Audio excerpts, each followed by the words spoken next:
Começando mais um Band News em alta frequência, às 3 horas e 7 minutos pelo horário de Brasília, e o ouvinte da Band News FM tem acompanhado no noticiário algo desportivo no mundo do esporte, no mundo do futebol, mas que, claro, de certa forma, direto ou indiretamente, chama a atenção de todos nós e acaba afetando também a nossa vida. Estamos em meio a uma pandemia e no Flamengo, casos, ou dá para dizer que um surto atingiu o Flamengo, um surto de coronavírus, porque foram casos e mais casos, cada vez mais notícias. A gente vai agora acionar nossa equipe de reportagem no Rio de Janeiro para saber das notícias mais recentes em relação a Flamengo, Libertadores, viagem e coronavírus. Boa tarde para você, Gustavo Sleman.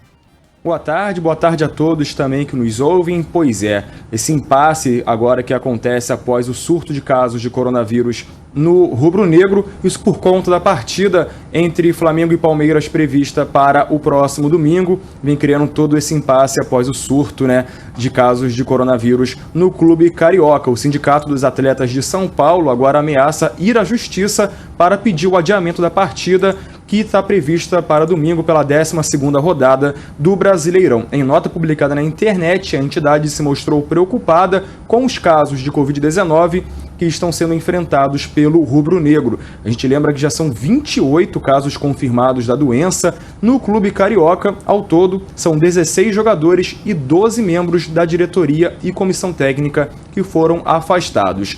Entre os contaminados estão o presidente do clube, Rodolfo Landim, o vice-presidente de futebol, Marcos Braz, e também o técnico espanhol, Domenech Torrent. Além dos jogadores testados positivos com o coronavírus, o Flamengo também enfrenta outra situação complicada, que é a questão dos jogadores lesionados, como Diego Alves, Pedro Rocha e também o Gabriel Barbosa, o Gabigol. Por isso, o clube promoveu 10 atletas da base para poder compor o elenco profissional. Isso enquanto ainda aguarda um posicionamento da CBF, já que o Clube Carioca, o time da Gávea, estuda enviar à Confederação Brasileira um pedido formal para que a partida seja adiada. A CBF ainda não se posicionou sobre o assunto. A gente lembra que 7 jogadores já haviam testado positivo antes do confronto contra o Barcelona de Guayaquil na terça-feira no Equador pela Libertadores. E até por conta disso, o time do Equador acabou decidindo isolar o seu elenco em um CT para poder fazer testes sorológicos e também de PCR como uma forma de precaução após todo esse dilema enfrentado agora pelo Flamengo, com 28 pessoas confirmadas, testadas positivo para a doença, incluindo jogadores e também membros da diretoria e da comissão técnica do time da Gávea. E aí, Fábio, são algumas questões, Fábio, ouvintes, Gustavo, daqui a pouco a Aline Fanelli entra na roda também, Gabi, algumas questões que são levantadas com relação a esse caso, Primeiro, aquilo que a gente vem falando desde o início da pandemia, de o quanto esse vírus é invisível, e o quanto ele pode se espalhar num elenco, numa delegação do Flamengo, quase 30 pessoas infectadas. Invisível no que diz respeito aos exames, Não, e aos sintomas, Porque eram pessoas que não manifestavam e de repente você tem um grupo de 28 pessoas infectadas. Exatamente, e o quanto esses protocolos que a CBF dizem ser muito bem feitos e eficazes e eficientes, tem falhas, claras falhas. O time do Equador, o Gustavo acabou de falar, agora isolou os atletas porque muito provavelmente, muito possivelmente, há atletas infectados lá também. E que ainda não testaram positivo. Sim.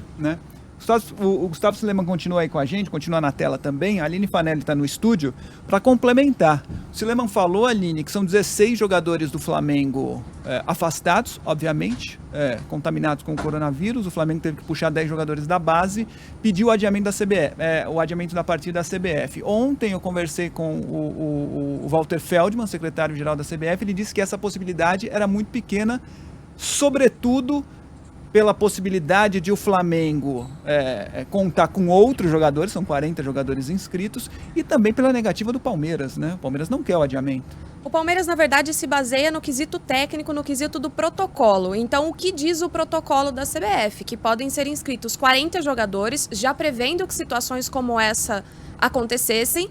Então, o Palmeiras diz que se isso está no protocolo elaborado e aprovado pela CBF, pelas autoridades de saúde, o protocolo pode ser seguido. Outros jogos já foram adiados por esse motivo? Já, mas jogos também não foram adiados por esse motivo. A gente tem esses dois lados. O Palmeiras, por enquanto, segue aguardando o posicionamento da CBF, mas também não vê muito sentido em, no caso de a CBF adiar esta partida, o Flamengo entrar em campo na próxima semana pela Libertadores. Então o jogo da Conmebol ele não é adiado e do Campeonato Brasileiro é adiado? Qual é o critério, qual a diferença do protocolo da CBF para a Conmebol?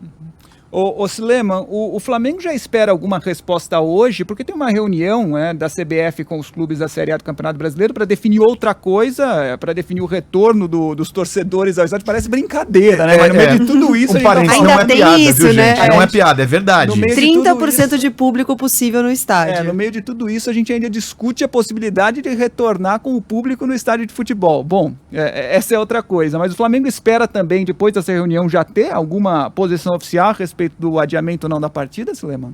A expectativa que existe no rubro-negro para ter uma resposta ainda hoje a respeito disso, até por conta de toda a movimentação que o Flamengo vem fazendo para poder puxar jogadores da base, que inclusive estão disputando outros torneios, como por exemplo o Campeonato Brasileiro Sub-20, e inclusive passarem por testes esses jogadores também. Então o Flamengo aguarda uma resposta, podemos dizer assim, com urgência, até por conta disso. Quinta-feira já o jogo, domingo, na verdade. Então, tem que existir todo um protocolo de viagem, todos aqueles trâmites que envolvem a viagem da delegação para São Paulo, hospedagem, também CT, treinamento, encontrar um lugar para poder treinar. A gente sabe ainda que está passando algum momento difícil ainda em relação ao aeroporto, em relação a outras questões ligadas à pandemia, de viagem, locomoção. Então o Flamengo aguarda, pelo menos ainda hoje, uma resposta, digamos, com urgência dessa reunião, por mais que não seja o assunto principal, né? É uma resposta para poder saber o que vai fazer, afinal de contas. A Aline falou da questão de outros jogos que foram adiados. Muitos torcedores do Flamengo questionaram, levantaram essa questão na internet, como, por exemplo, São Paulo e Goiás, que foi adiado na primeira rodada, mas foi uma situação também atípica, né? Porque os testes do Goiás não ficaram prontos a tempo da partida. Então, tem casos e casos dentro desse campeonato que está sendo bem atípico por conta da pandemia, assim como toda a nossa rotina por conta também da doença, né? Muito bem. Para a gente amarrar esse assunto, tem outro detalhe importante, Aline, rapidamente.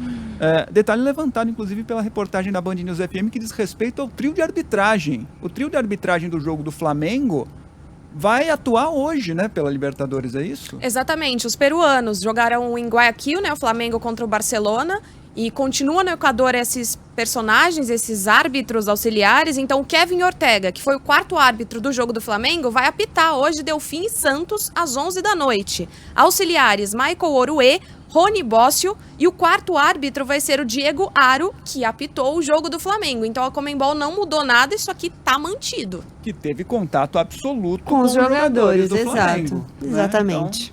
Então, bom, a arbitragem será a mesma. Valeu, Sileman. Valeu, Aline Fanelli. Obrigado, obrigada gente. pelas informações.